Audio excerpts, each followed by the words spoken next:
Jake in Wisconsin. Hi, Jake. What up, DP? Hey, bud. Hey, man, how you been? We've got best and worst for this weekend. My best for the weekend.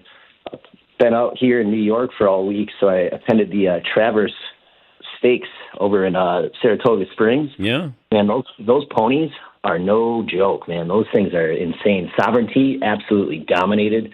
Really cool weekend, getting to see like 60,000 people at Saratoga.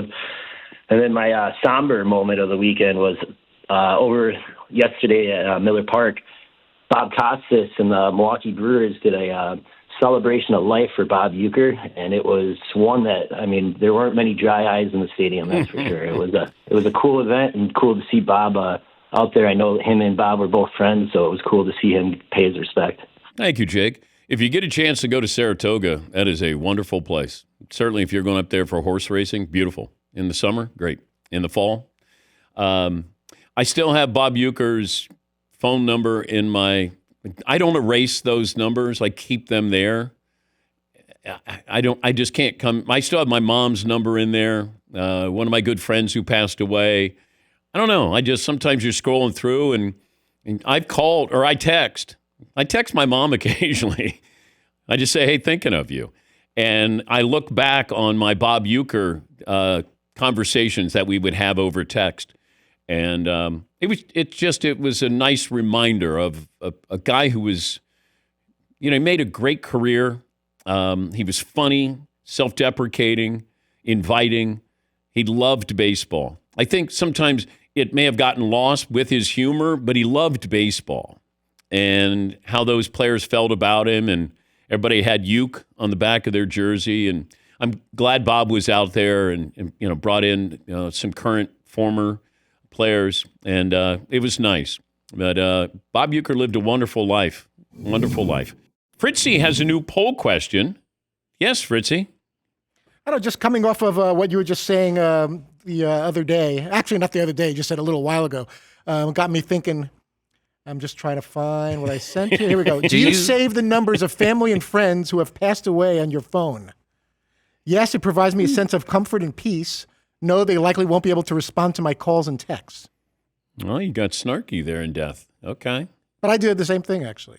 So I'm not making fun of it. I'm just throwing it out there. It had me curious by making that comment that you save some of those numbers. Yeah. I might be lazy and don't want to go in and erase them, but no, it's just a reminder sometimes. And I will text my mom occasionally. And I could just imagine what her response would be. Well, and then when I got together with my brothers when we were up fishing in Maine, everybody, kind of started in on my mom, their impersonation of my mom. Well, it always started with, well, do you guys keep people who have passed in your phone, Marvin? Yes, absolutely. Okay. Paulie? Yeah, I just have never taken them out. I don't know if I've texted anyone. That actually seems like a pretty healthy thing to do. I text my friend the day he died, and I text his phone, and his kids got the text. Like, they had his phone, and they're like, oh, my gosh, I don't think Dan knows that Tom died. And I saw them weeks later, and they were like, that text was kind of weird.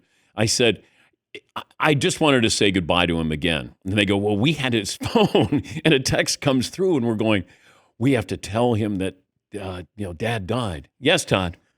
How do you feel? I guess this is similar, but if someone still has a social media account or several accounts and they've passed away and you're still sending them notes, not expecting them obviously to respond, but I guess is that kind of the same thing? Is that stranger?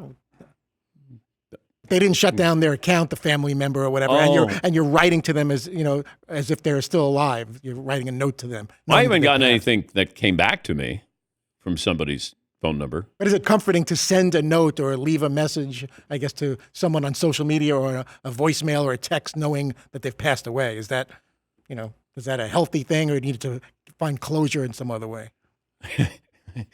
Well, I was telling you that that's what I did. I know, but I'm just asking. I'm asking the general public, not just yourself. Oh, you're asking everybody in America. Yeah, if we were doing that as a poll, since we were doing a poll question type thing, we're obviously interested in what other people think. Oh, okay. I thought I'd answered that a couple of times. Yes, he's asking the general public to weigh in on your behavior if it's healthy or not. Oh. But he's doing it by putting it in a roundabout way through social media and not the exact story you just told about texting your mom and your friend. Like on Facebook, if you're sending someone, I can't believe you passed away 6 years ago. How's it going? I've been taking care of your dog. He's fine. Like, is that a good, healthy thing? I don't know. You tell me. I don't know what you're getting at. I'm thinking to each his own, but I think maybe you need to close the chapter and close the door. And I'm not sure whether the social media account would still be open months or years later, and you move on. I guess you have to. It doesn't mean you're forgetting that person. Are you saying what I'm doing is weird and not healthy, and I need to have what? I'm stopping Like short yes of or saying no? that. I think Okay. it's just kind of like to really give it another thought. Todd, shut up. Okay. I'm doing this. Whatever finds you comfort. Exactly. But why do you? I want you to stop texting me, and you're still alive. What happens at 4 o'clock? What happens at 4 o'clock in the morning? You actually get a response. I'm doing good, son. Thanks for thinking, man. Miss you too. Yes, I love how Todd's tone has changed throughout this thing. Whereas first it was like, I need to be like a bunch of lunatics and you're texting people that aren't even alive and you're like a crazy lunatic. How healthy is that? So like, yes, do what needs to be done to have some closure in your life. Yes, of course. It works for me, Todd. If it works for you, that's great. Okay? I don't know what you're projecting here. There's no projecting. Yes, it I have feels like similar kind of things that you wonder about, or like, why do I still have this person's number? I didn't wonder that. I gave you my story. You just do it. I think about it. You just do the thing. Yeah, all right.